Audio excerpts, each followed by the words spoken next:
To create a Flutter application, go to a desired directory and open Command Prompt, PowerShell or Terminal. If you are using Windows, then press and hold Shift key and right-click your mouse and click on Open Command window here, or click on File Explorer, write CMD and press Enter. And in the command prompt, write Flutter space create space project name. Let's name the project Universe and press Enter. We can see a directory has been created by our project name. Let's minimize the command prompt window and go to our project directory. We can see some more directories here in our project directory, and those are Idea, Android, iOS, Live, and Test. Well, all our development codes will be in Live directory. Now let's run Android Studio. Open or create any Android Studio project. Click on AVD Manager icon to run the AVD Manager and click on play button to run the emulator. Now let's go back to our command prompt window. Write cd space project directory name Universe and press Enter to go to the project directory. And now write Flutter space run and press Enter to run the application in the emulator. Great! Our app is running in our emulator. We can also create a Flutter application using Android Studio. Let's run Android Studio and close your existing opened project. Click on File and click on Close Project. Now click on Start New Flutter Project. Select Flutter Application and click on Next. Give your project name. Select Flutter SDK path if not selected. Select project location and click on Next. Now give the company name if you have and click on Finish. Select your device and click on Play button to run the app in emulator. Great. Now it's time to write everything from scratch. Let's open Visual Studio Code. Click on File, click on Open Folder, go to your project's directory, select your project and click on Select Folder. Well, right now we have nothing to do with test directory, so let's delete it. And now let's go to Lib directory and open main.file and delete everything here. Well, one thing to remember, a Flutter application must have one main.file, and in the main.file there must have one main method with a return type of void, and in the main method there must have the run app method. We can see a red squiggly here. Let's click on yellow bulb to get some suggestions. It suggests to import one package library. Let's import the material.dart package library.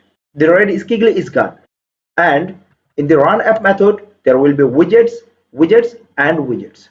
So let's take the center widget to show the content at the center, and in the center widget let's take the text widget as child, and in the text widget let's pass a welcome message. Now let's save it. Click on debug icon, click on settings, click on drop down and select Flutter if not selected and click on play button, and finally select the emulator. We got an error message. It says no directionality widget found. So let's go back to main.file and add the direction to our text widget. Now save it and run the app again.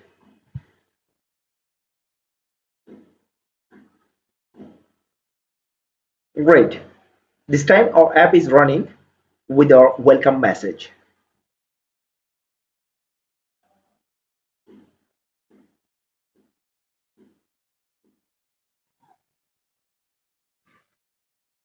Now it's time to create our own widget.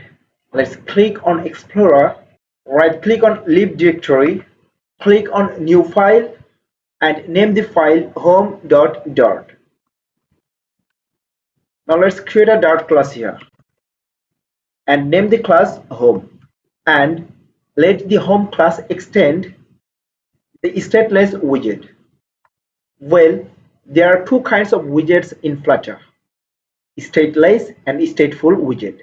We will discuss about its details later. Well, we can see a red squiggly on stateless widget. Let's hover over on stateless widget. It says undefined class stateless widget. Class can only extend other classes. It is because we did not import the package library where the stateless widget is written. Well, let's click on yellow bulb to get some suggestions about which package it belongs to. We can see three suggestions, but we will import material.dart package. Now we can see red squiggly on home class. Let's hover over it. It says missing concrete implementation of stateless widget.build. Now let's click on yellow bulb to get some help. Click on create one missing overrides. The error is gone. Well, we will know details about extending a class and overriding a method later in diving into Dart Advanced. Now let's go to main.dart file, select and cart the center widget, go back to home.dart file again and return it. Now save home.dart file, go back to main.dart file and call the home widget here in run app method. We can see already squiggly here. Let's hover over it. It says the function home is undefined because we did not import our home widget here in main.dart file. Instead of getting suggestions and taking help from Visual Studio Code, this time we will import the statement manually. So let's import our home widget in our main.dart file. Well, there are two ways to write import statements. If the package or library exists in your project, then simply write the directory name and the file name with extension. Say, if our home widget is inside a directory named widgets, then our import statement will be the directory name and our widget file name with extension. As our home widget exists directly in the lib directory, so we will just write the file name with extension. All the red squiggly is gone. Let's save it, stop debugging, click on debug icon and click on play button again. Great, we have successfully created and integrated our first widget.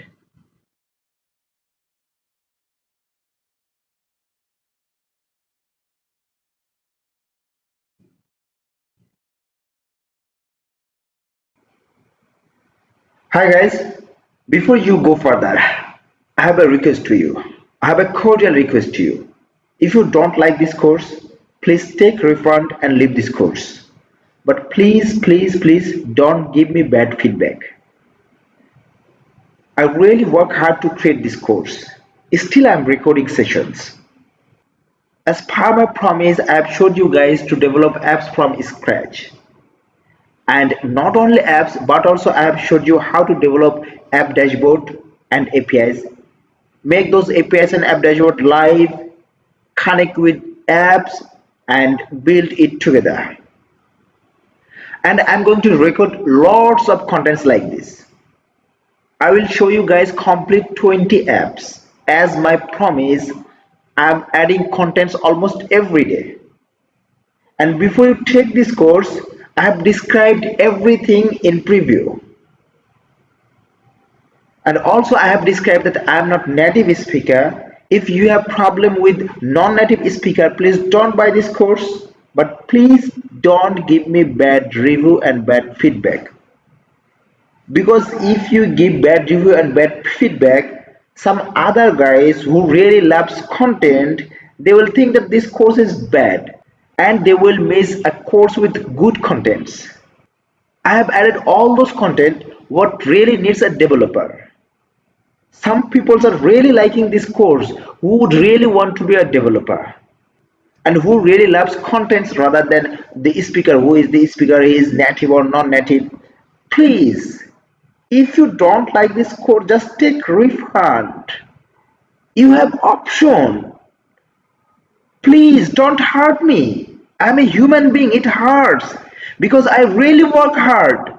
If you don't like the course, you have option to take refund and leave this course. It really hurts. I feel like crying when I get a bad feedback because I work really hard. Why you don't try to understand? I've already recorded more than 60 hours of contents. And as a non-native speaker, it's too much hard. Please act like human. If you don't like the course, take refund. But don't give me bad feedback. And if you love this contents, then take this course, enjoy it. I'm adding contents almost every day.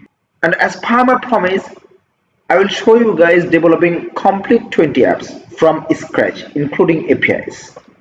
So please act like human. Don't hurt me. If you don't like this course, take refund, but don't give me bad feedback. And before you leave this course, if you have already given me bad feedback, please delete it. To develop a beautiful looking and interactive app, we need to develop our app using Material app and scaffold widgets. Like if we want to develop an app with a beautiful app bar color and app bar title, and if we want to take a side drawer navigation, some action widgets, the footer navigation, or a floating action button, then we have to develop our app using Material app widget. So let's do that. Using Material app's theme parameter, we can give a beautiful color to our app. And using its home parameter, we can pass a scaffold widget. And using scaffold widget, we can give our app one app bar. And in the app bar, we can pass our app title. Let's run the app to test. Great, we have taken an app bar with a beautiful color and title. We can take action widgets inside our app bar. And in action widgets, we can pass multiple widgets. So let's pass 2 icons for now. We can also take one side drawer navigation using drawer parameter of scaffold widget. Let's save it, stop debugging, and run the app again. Great. We have taken 2 action widgets in our app bar and also taken a side drawer navigation in our app. Well, now let's call the body parameter of scaffold widget and pass our home widget to the body property and run the app again. Now we can see our home widget's content at the center body of our app. Now let's take one floating action button. And in the floating action button, let's pass the floating action button widget. And now let's pass one icon as floating action button's child. We can see a green squiggly here on floating action button widget. Let's hover over it. It says the parameter on pressed is required. Well, we will know details about required parameter later in diving into Dart intermediate. For now, let's implement the required parameter. Well, onPress parameter always takes a method. For now, let's pass one anonymous and empty method. Save it and run the app again. And here comes the floating action button.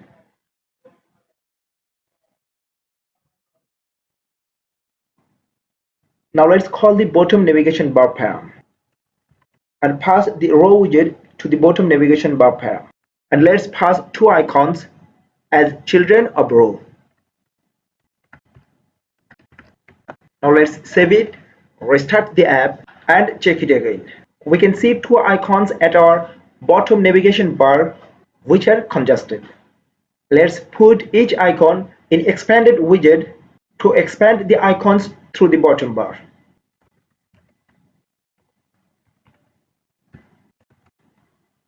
Save it, restart the app, and test it again. Great, now it's looking better. Well, we can also take a bottom navigation bar widget instead of row widget. And the bottom navigation bar takes list of bottom navigation bar item. And the bottom navigation bar item takes several parameters. But for now, we will pass icon and title.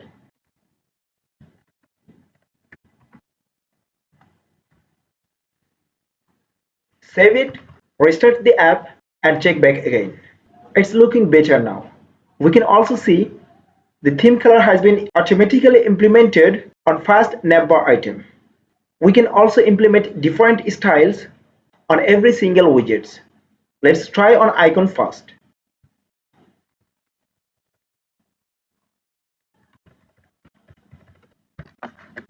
Let's save it and check back.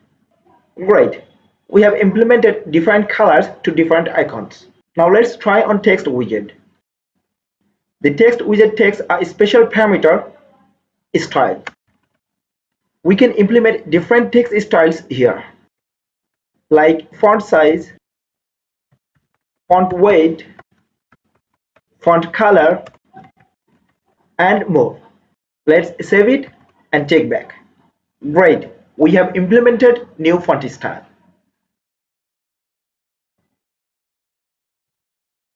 Please don't be panic about stateful and stateless widget. As a beginner, if you work with only stateful widget, then no one is going to file a case against you. If you finish developing few apps with me, then you will teach me what is the difference between stateful and stateless widget and when to use which one. Well, if you want to work with a changeable data, then you have to take stateful widget. And if you want to work with static data, then you have to take stateless widget. So, in stateless widget, there's no instance variables whose values will be changed. And in stateful widget, there will be instance variables whose values will be changed. Let's create a stateful widget. Well, if we had a text field and a button in our app, let's do that first. Let's go to Home widget and return the container widget instead of center widget.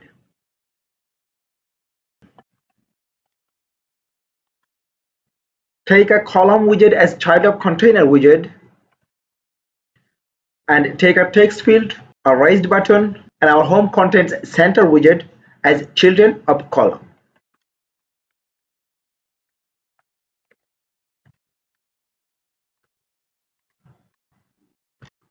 The raised button requires onPress pair. And let's pass an anonymous empty method to onPress pair. And let's take a text widget as child of raised button to give the button a name. Let's restart the app now. We want to show the message written in the text field to the center of our screen. Now our data state will be changed every time user writes a new message. And that's why our home widget needs to extend the stateful widget. So let's implement the stateful widget. We can see a red squiggly on home widget. Let's hover over it. It says missing concrete implementation of create state of stateful widget. So let's implement this. And now let's create a new widget and name it _home state. Well, Flutter has a new naming convention. Instead of using access modifier like public or private, Flutter uses underscore for making any class or instance variable private. Now let home state extend the state of home widget and cut the build widget from home widget and paste it in _home state widget. And now let's return the _home state widget from create state method of home widget. Save it and check back. Now it's time to change the data state of text. Let's go to home widget, Create an instance of text editing controller, name it message text, and pass it to the controller parameter of text field. Now let's create an instance variable of string type and name it show message. Now pass it in the text widget of center widget. Now let's go to the method passed to unpressed param of raised button, call the setState method of state widget, pass an anonymous method in the setState method, and assign the value received from text field to show message instance variable. Now let's restart the app and test it. Great, it's working fine. Now let's understand the data change state flow in next lesson. Now let's understand the data change state flow. We are getting the value from text field to text editing controller instance variable message text by assigning the variable to the text field's parameter controller. Sounds weird? Yes. This is how that works here in Flutter. And then on button press, we are taking help of setState method of state widget to set the value from text editing controller variable message text to the instance variable show message, and then we are showing it in the text widget of center widget. Well, you have to always use setState method of state widget to set a new value to any variable. Now let's delete text field, delete setState method, delete center widget, and change the button text. Now save it and reload the app. We want to navigate to About screen on clicking this button. So let's add the About screen first. Let's add a file, name it about.dart, create a stateless widget, name it about, import the namespace of stateless widget, and show a message. Now let's go back to home widget, go to button, and call the push method of navigator widget. The push method of navigator widget takes two arguments. It takes build context at first argument and material page route at second argument. Now let's call the builder named param of material page route. Builder takes an anonymous method and build context in method argument. And inside method block, return the widget where we want to navigate to.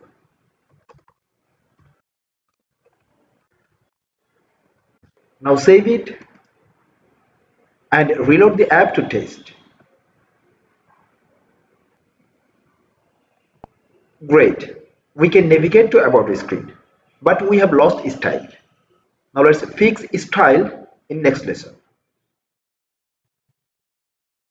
Let's go back to editor, go to about.dart file, and return scaffold widget instead of center widget. Now take the app bar, cut the center widget, and pass it to scaffold's body param. Now save it and check back. Let's click on Go to About Screen button. Great, we got back our style. We can see a back button is added automatically. Let's click on Back button, and we are back to previous screen. Now it's time to send data from one screen to another screen. Let's do that in next lesson. Now let's pass data from home screen to About screen.